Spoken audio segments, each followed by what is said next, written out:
Li serê sibê hêzên ewlekariyê ser malan da girtibûn û hejmarek zêde siyasetvan û endamên saziyên sivîl ku duh duşemê beşdarî çalakiya li hember êrişên ser zimanê Kurdî bûbûn hatin desteserkirin.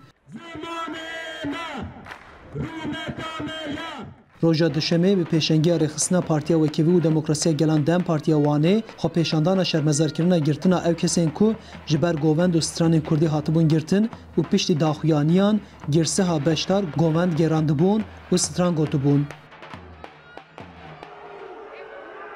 Hêzên ewlekariyê jî avahiya Dem Partiyê dorpêç kiribû û di nava xwepêşandar û hêzên ewlekarî da pevçûn derketibûn.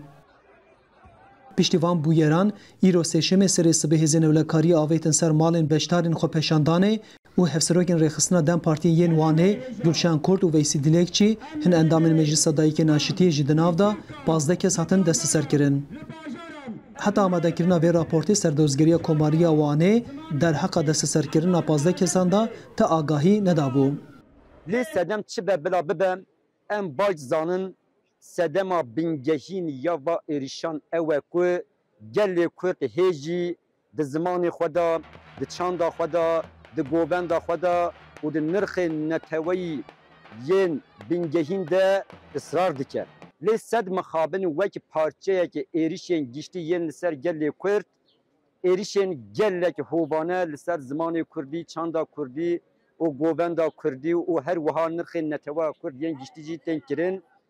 Berdevka Dem Partiyê Ayşegül Doğan di preskonferansa rojane ya partiya xwe da diyar kiribû ku li Tirkiye ev 10 rojin operasyonek li dijî govend û strana Kurdî hatiye destpêkirin û heya nihe hejmarek kes hatine girtin. Ne oluyor son 10 gündür? Kürtlerin Divan 10 rojên dawî da çi dibe? Êrişên li dijî jiyana rojaneya Kurdan, şewaza xwe îfadekirinê, duruşma, mafê wan yên siyaseta demokratîk tê kirin. Ev cidakarin û ev sûcê nefretê ye. Hûn dijminên Kurdan in. Divê em vê yekê wisa binav bikin, divê em vê yekê bi awayekê rast bibêjin. adlandırmak zorundayız.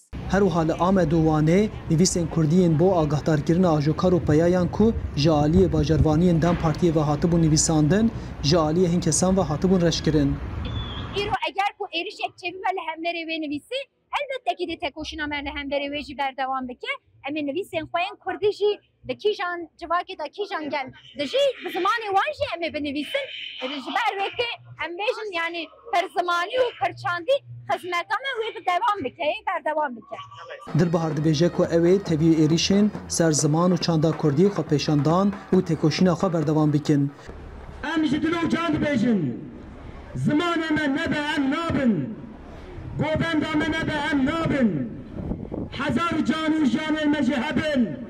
Em ê di riya zimanê xwe da, di riya çanda xwe da, di riya nirxên xwe yên neteweyî da gorî bikin.